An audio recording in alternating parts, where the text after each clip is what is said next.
Pagwawakas ng unang digmaang pandaigdig.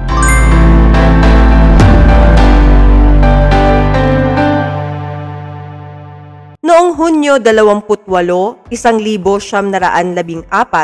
pinaslang sa Sarajevo si Archduke Franz Ferdinand ng Austria-Hungary. Ito ang pangyayaring nagsindi ng mitya ng unang digmaang pandaigdig. Pagkalipas ng isang buwan, Hulyo 28, 1914, idineklara ng Austria-Hungary ang digmaan laban sa Serbia. At mula roon, isa-isang nadamay ang mga bansang kaalyado hanggang sa buong mundo ay nalugmok sa 4 na taong labanan. Balikan natin ito sa aral ng nakaraan, sandigan ng kinabukasan. Mission, answer possible. The final challenge. Tukuyin ang tamang sagot.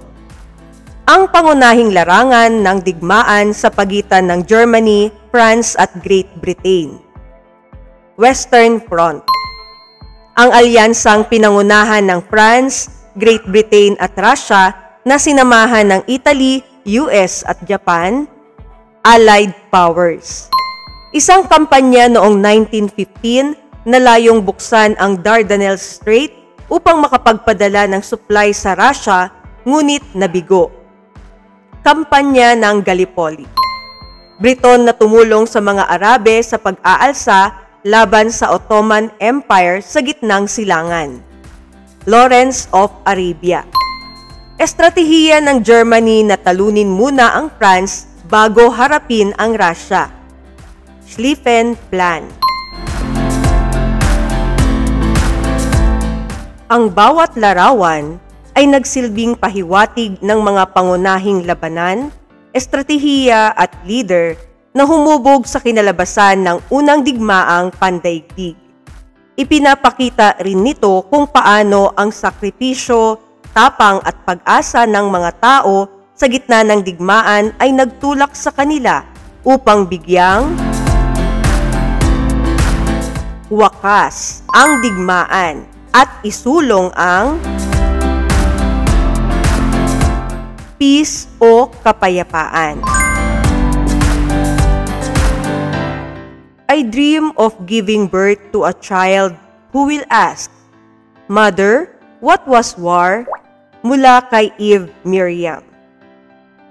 Sa gitna ng kaguluhan noon, nanatili ang pag-asa na darating ang panahon na ang digmaan ay magiging bahagi na lamang ng kasaysayan at ang kapayapaan ang patuloy na isusulong ng sangkatauhan. Sa pag-unawa sa wakas ng unang digmaang pandaigdig, mahalagang makita ang mga pangyayari. Ang total war na nagpakilos sa buong lipunan, ang Rebolusyong Ruso na nagbunsod ng pagbabago, at ang pagbagsak ng Central Powers na nagbukas ng daan sa pagtatapos ng labanan. Sa likod ng lahat, nanatili ang mithiin, ang kapayapaan. Total war noong unang digmaang pandaigdig.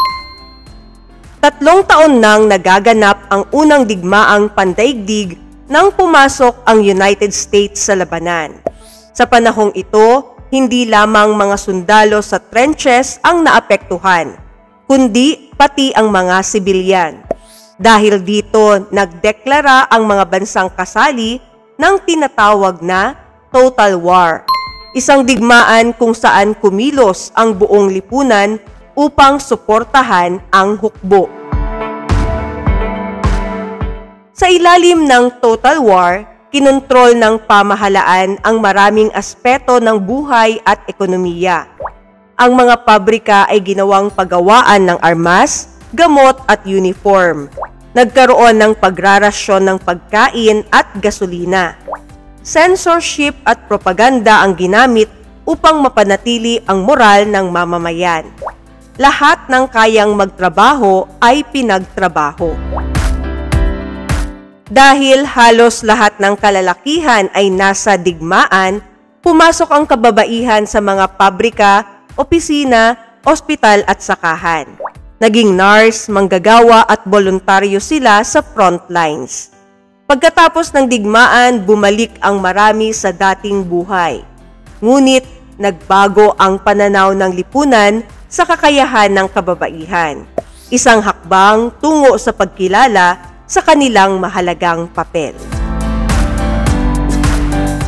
Bago ba o totally war na? Tukuyin kung ang mga sumusunod ay naglalarawan ng buhay bago sumiklab ang unang digmaang pandaigdig o kalagayan sa panahon ng total war. May mga mensaheng ipinagbabawal upang maiwasan ang pagkalat ng sensitibong impormasyon. Panahon. Mas nakatuon ang buhay sa tradisyonal na gawain, walang malawakang mobilisasyon para sa armas at kagamitan. Bago. Nabuo ang ideya na ang bawat mamamayan ay bahagi ng laban, kahit wala sa front lines. Panahon. Lumaganap ang propaganda upang palakasin ang moral at suporta ng mamamayan. Panahon. Ang kababaihan ay nakatuon sa mga tungkulin sa tahanan at ang prosesong pampolitika tulad ng pagboto ay wala sa kanilang gampanin. Bago. Habang ang mga bansa ay nakatuon sa total war, isang imperyo ang humarap sa matinding krisis na nagbunsod ng pagbabago sa pamahalaan. Noong Marso 1917, pinatalsik ang Tsar Nicholas II, ang huling emperador ng Russia. Nabuo ang pansamantalang pamahalaan, ngunit ipinagpatuloy pa rin ang pakikipaglaban ng Russia bilang bahagi ng Allied Powers. Sa kabila ng matinding krisis, gutom at kawalan ng tiwala sa pamahalaan, nanatili ang bansa sa digmaan, na lalong nagpalala ng galit ng mamamayan. Noong Nobyembre 1917, pinamunuan ni Vladimir Lenin at ng grupong Bolshevik ang isang matagumpay na revolusyon. Layunin nilang wakasan ang digmaan at itatag ang pamahalaang komunista. Sa pamamagitan ng kasunduan sa Brest-Litovsk noong Marso 3, 1918, opisyal na umurong ang Russia mula sa unang digmaang pandaigdig na nagbigay ng estratehikong pakinabang sa Central Powers sa silangan. Dahil sa pag-alis ng Russia sa digmaan, isinuko nito ang ilang teritoryo at kinilala ang kalayaan ng Ukraine at iba pang dating rehiyon ng Imperyong Ruso na nagbago sa balanse ng kapangyarihan sa silangang Europa at nakaapekto sa takbo ng digmaan. Race to the right order. Ayusin ang mga pangyayari ayon sa tamang pagkakasunod sa kasaysayan ng Russia at unang digmaang pandaigdig. Pagpapatalsik kay Tsar Nicholas II. Pagbuo ng pansamantalang pamahalaan. Rebolusyong Bolshevik. Pagkilala sa kalayaan ng Ukraine. Kasunduan sa Brest-Litovsk. Ngunit noong 1917, pumasok ang Estados Unidos sa labanan at nagbigay ng malaking tulong sa pamamagitan ng karagdagang hukbo, makabagong armas at sapat na supply.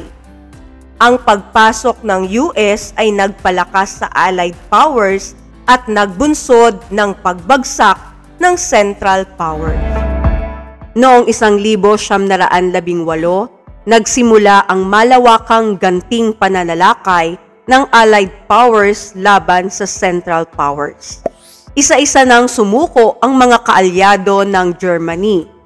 Una ang Bulgaria at Ottoman Empire, kasunod ang Austria-Hungary na nagkawatak-watak dahil sa mga revolusyon. Sa Germany, bumaba sa trono si Kaiser Wilhelm II at itinatag ang Weimar Republic.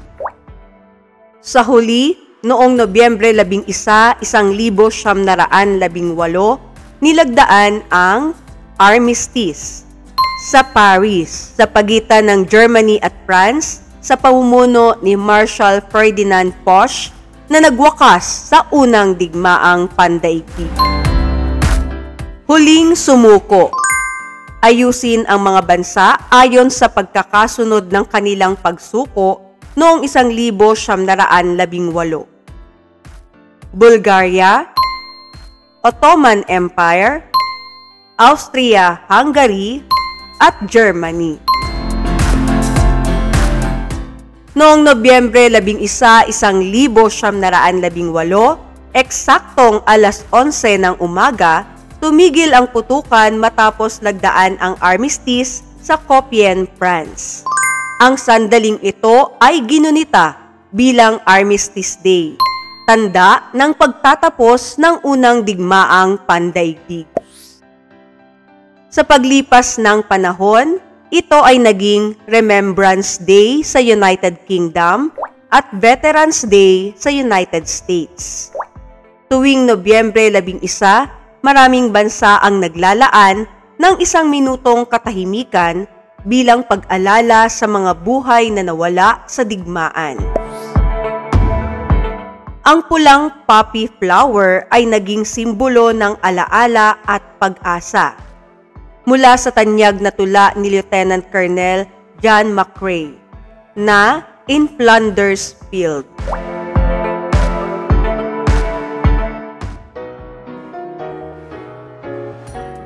Moment of silence. Ano ang kahulugan ng kapayapaan para sa iyo bilang isang mamamayan ngayon?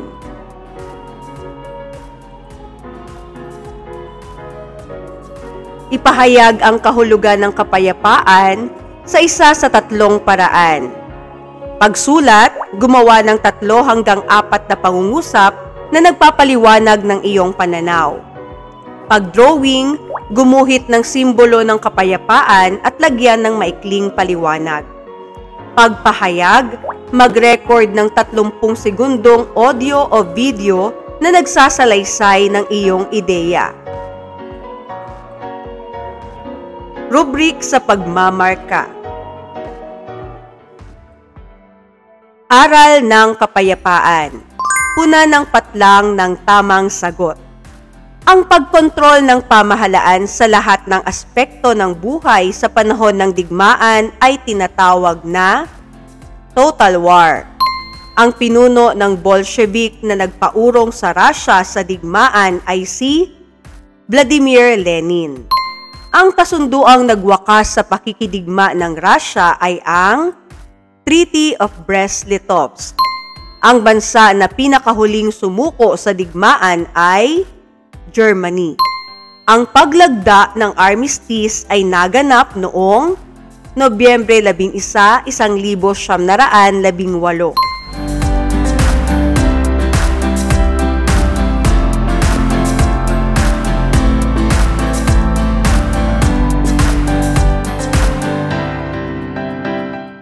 Mission Armistice. Piliin ang tamang sagot. Batay sa aral ng unang digmaang pandaigdig, alin ang pinakamakatwirang argumento na nagsasabing ang tagumpay sa digmaan ay hindi lamang nasusukat sa panalo sa labanan? Walang saysay ang panalo kung walang pangmatagalang kapayapaan. Ano ang nagpapaliwanag kung bakit ang red poppy ay naging simbolo ng pag-asa pagkatapos ng unang digmaang pandaigdig? Dahil tumubo ito sa mga battlefield at naiuugnay sa isang tula. Kung ikaw ay isang kababaihan noong unang digmaang pandaigdig, alin sa mga sumusunod na tungkulin ang iyong naging gawain bilang resulta ng total war? Nagtrabaho sa pabrika, ospital o serbisyong medikal. Ano ang pinakatiyak na epekto ng pag-alis ng Russia sa unang digmaang pandaigdig? Lumakas ang Germany dahil nabawasan ang kalaban. Noong 1918, si Marshal Ferdinand Foch ng France ang naging Supreme Allied Commander sa huling yugto ng unang digmaang pandaigdig. Bilang leader, responsable siya sa pagplano ng armistice sa Germany. Kung ikaw si Foch, bumuo ng isang simpleng hakbang o plano na makakatulong tiyakin na susunod ang Germany sa armistice at hindi magpapatuloy ang labanan. Maglagay ng malinaw na petsa, kondisyon at monitoring sa front lines. Hindi lahat ng laban ay winawakasan sa lakas. Minsan, ang tunay na tagumpay ay ang paghinto upang maging mas matalino. Isang payak ngunit makapangyarihang aral ng armistice.